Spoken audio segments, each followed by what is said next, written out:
हमारे साथ है महाराष्ट्र असेंबली के स्पीकर राहुल नार्वेकर।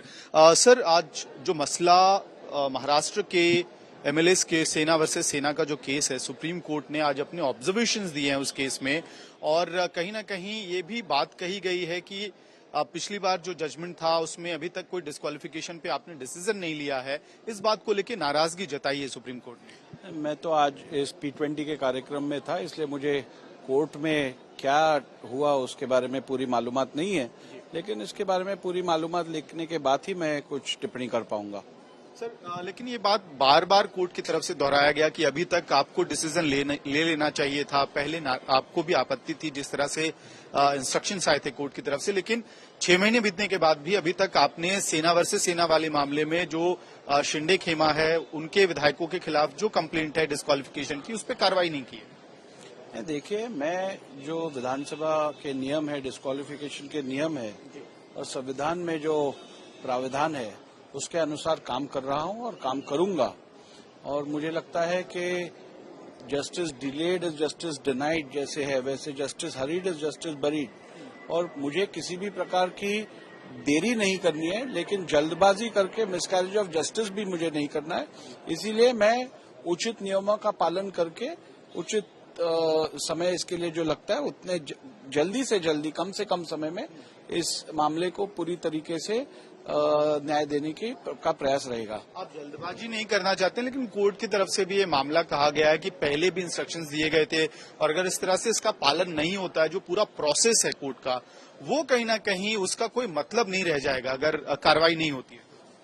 नहीं, मैं समझता हूं कि जो कार्रवाई हम कर रहे हैं वो नियमों के आधार पर ही है। यदि वो नियमों के आधार पर नहीं है तो निश्चित रूप से हमें गाइड कर सकते हैं, लेकिन जहां तक मेरी समझ है नियमों के आधार पर मैं कार्रवाई कर रहा हूं। सुप्रीम कोर्ट कह रही है कि सोमवार तक आपको एक टाइमलाइन बना लेनी चाहिए इस पूरे मसले पे, नहीं तो फिर उनको कार्रवाई करनी पड़ेगी। टाइमलाइन तो हमने बनाई हुई है, हमने ऑलरेडी इस बारे में ऑर्डर पास की है, तो और अभी हम कंसिडर करेंगे कोर्ट की ऑर्डर। तो अभी मुझे मालूम नहीं है कोर्ट की डेट। सर, जो आप जब तक चाहेंगे कि जो भी दोनों खेमों की तरफ से, क्योंकि आपके पास डिस्क्वालिफिकेशन के कहीं ना कहीं एप्लीकेशंस हैं, तो उस पे क्या सोच है कि 1 हफ्ता, 15 दिन, 1 महीना, 2 महीना, कोई एक डेडलाइन है आपके दिमाग में अभी? मैंने जैसे आपको कहा कि सभी प्रावधानों का पालन करना ये मेरी जिम्मेदारी है, मेरा कर्तव्य है। सभी विधानसभा के नियम इस विषय में जो है उनका पालन करना मेरी जिम्मेदारी है। उनका पालन करके प्रिंसिपल्स ऑफ नेचुरल जस्टिस के आधार पर मैं जितने जल्दी इसका निवारण कर सकूं उतने जल्दी मैं करूंगा। लेकिन ये भी कहा गया कि विधानसभा चुनाव जो अगला है उसके पहले तो इसका निपटारा कर लेना चाहिए। देखिए, मैं इस विषय को किसी चुनाव के दायरे में रखकर नहीं निर्णय लूंगा। मुझे चुनाव का और इस विषय का कोई संबंध है नहीं। ये विषय डिस्क्वालिफिकेशन का है, गंभीर विषय है, और इसकी गंभीरता समझ में रखते हुए जल्दी से जल्दी हम इस विषय में निर्णय लेंगे। बात करने के लिए बहुत बहुत धन्यवाद। तो ये थे राहुल नार्वेकर, महाराष्ट्र असेंबली के स्पीकर। आज तक से एक्सक्लूसिव बातचीत में वो कह रहे हैं कि कोर्ट की तरफ से निर्देश जरूर दिया जा रहा है, लेकिन वो जो प्रिंसिपल्स ऑफ नेचुरल जस्टिस है उसको ध्यान में रखते हुए ही कार्रवाई करेंगे, निर्णय लेंगे।